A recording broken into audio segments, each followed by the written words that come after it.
Okay. Ito na. Inaantay nyo. Although, eto, marami talagang duda dito eh. Sinis. Ang ating roller. Ayan, makilis siya. Ay. So, testingin naman natin ngayon ay Yamalube Blue Core.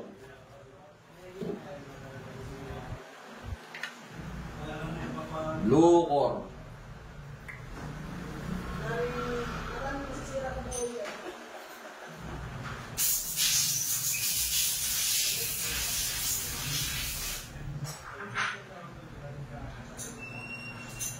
So, hindi ito valid kasi bukas na to. Ito, valid natira lang to nung isang araw na may nagpa-change oil dito. Dala-dala to ng langis, no? Tira niya to. So, kung ako yung tatanungin at kung magtitiwala kayo sa akin, ito, kalalagay lang namin ka makalawa. So, natira. Hindi na ako bumili. Diba? Alam ko naman ng ano eh. Gagastos lang ako dito. Pero dahil marami kayong nagre-request nito, Yamalube. Yan. Hindi to legit ha, hindi legit na ano, hindi invalid to. Hindi valid tong test na to. Dahil nga bukas na, nasabi ko na sa inyo, pag bukas na, hindi ko kino-consider as valid test, no? Yung mga nagagalit diyan, pambira kayo. Sinabi ko ng invalid. Invalid do yata yung mga utak nyo eh. Ayan o. Wala. Ito, ano, for the sake of argument lang. Marami nakikurious kung ano yung palalabasan ng Blue Core. Ayan. Testingin natin. Diba? Blue Core. Pati-change lang natin ang makalawa na ito. Kinuha ko dito eh. Oo. Ayan.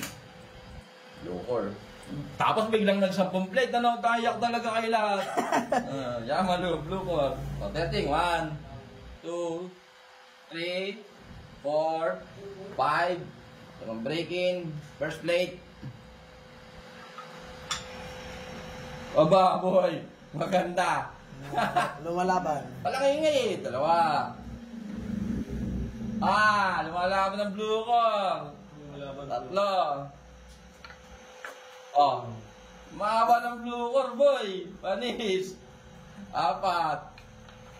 Oh, yun lang, 4 oh. Set. Pag kayo mga ano, nasa halos same price ng mga langis. Pagkaya ng ano. Pare-parehas lang sila. Oh.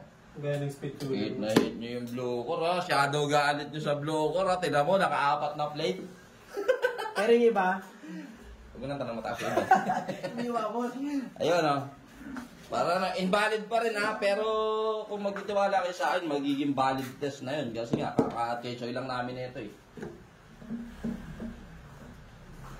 Tingnan naman na natin yung ano damage.